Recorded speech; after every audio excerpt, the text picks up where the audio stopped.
ko. Binalik niya ba sa amin si Kyla para kunin lang muli? Ano po bang nagawa namin para mangyari sa amin to? Ano po bang pagkukulang namin?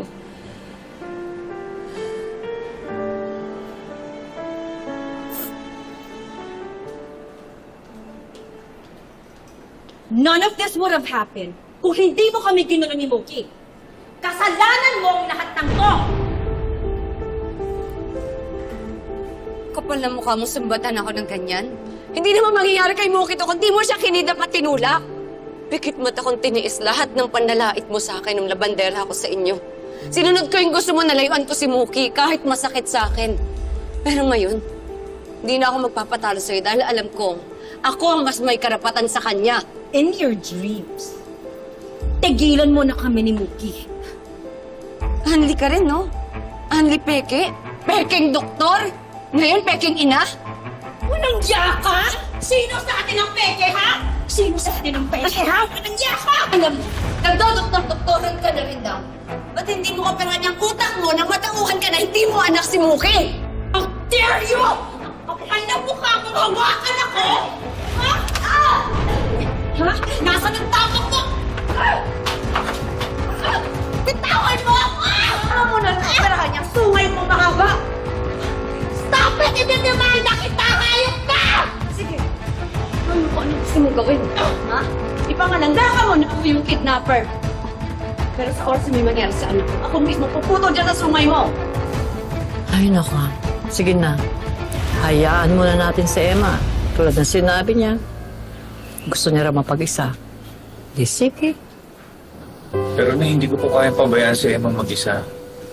Dahil alam ko po kung gaano kasakit para sa kanya isipin na nasa pangarap ng buhay na anak namin. Sige, Hunay. Hanapin ko lang po si Emma.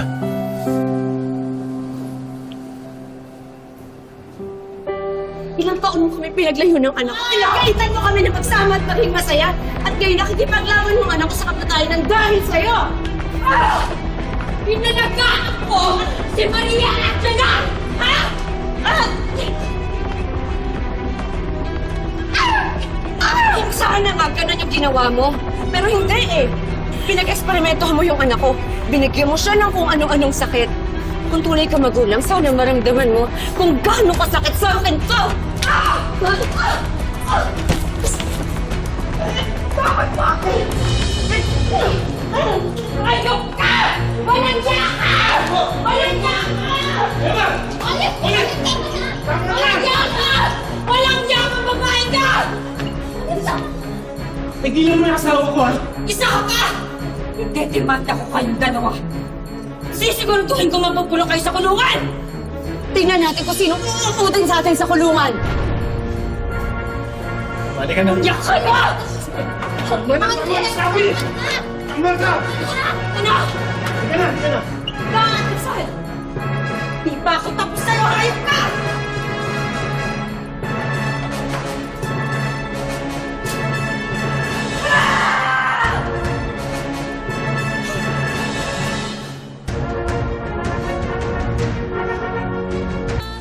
Dahil naman ang iniisip ni BFF. Alam mo naman yan.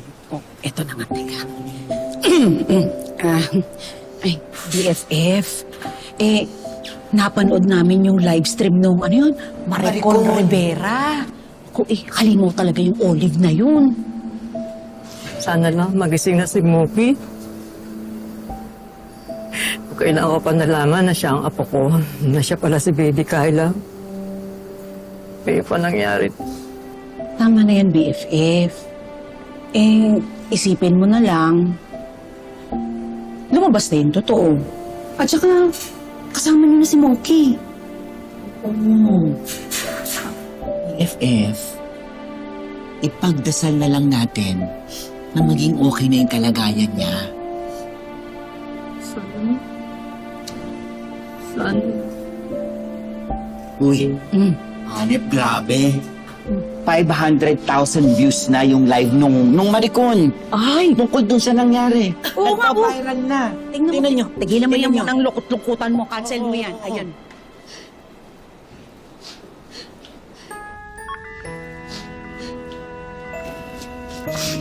Dad, hindi ko kaya makita ang ganyan si Kyla. Si Mookie. Gusto mo ba lumabas tayo? Halika, mahirapan ka lang dito pag nakikita mo siyang ganyan eh.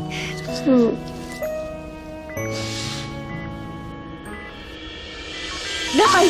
Dahil yung anak natin, Dad! Doc! Nurse! Doc, kailangan po namin ng tulong niyo! Dok! Doc! Dok! Administer 1 dose of Epistat now. Hindi muna po kayo. Ano yung ano ko? Sandali. Emma, halika na. Halika na, lumabas na tayo. Mahirapan ka lang dito. Makinig tayo sa kanila. Tapos yung anak ko. Dad naman eh, Dad! Halika na. Ano yung gagawin nila? Emma. Okay ka na. Gising ko. Olive, napanood ko yung livestream ng vlogger na si Maricon Rivera. It has gone viral. Alam na lahat na kinidnap po si Mookie. Seriously, Astrid? Pati ba naman yung ulo mo? Nabilog na rin ang Emma at Danilo? Dapat kasi hindi ka nang nanggulo doon. Dapat hinayaan mo na lang si Mookie. Yan. Diyan ka magaling. Ang manise. Olive, kinidnap mo si Mookie. And if they find solid evidence, posibleng mabuksan yung ginawa mo kay Danilo. Patong-patong ang pwede nilang ikaso sa'yo. Shut up! Okay, anak.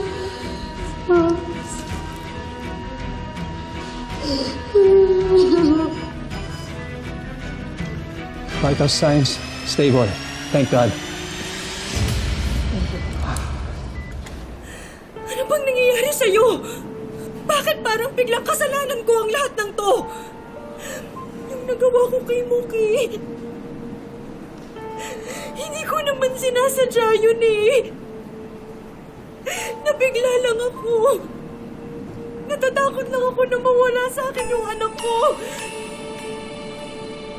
We're not even sure if Maria Angela will survive. Ako na nga itong inagawa ng anak. Ako pa yung masama. Astrid, I'm the victim here.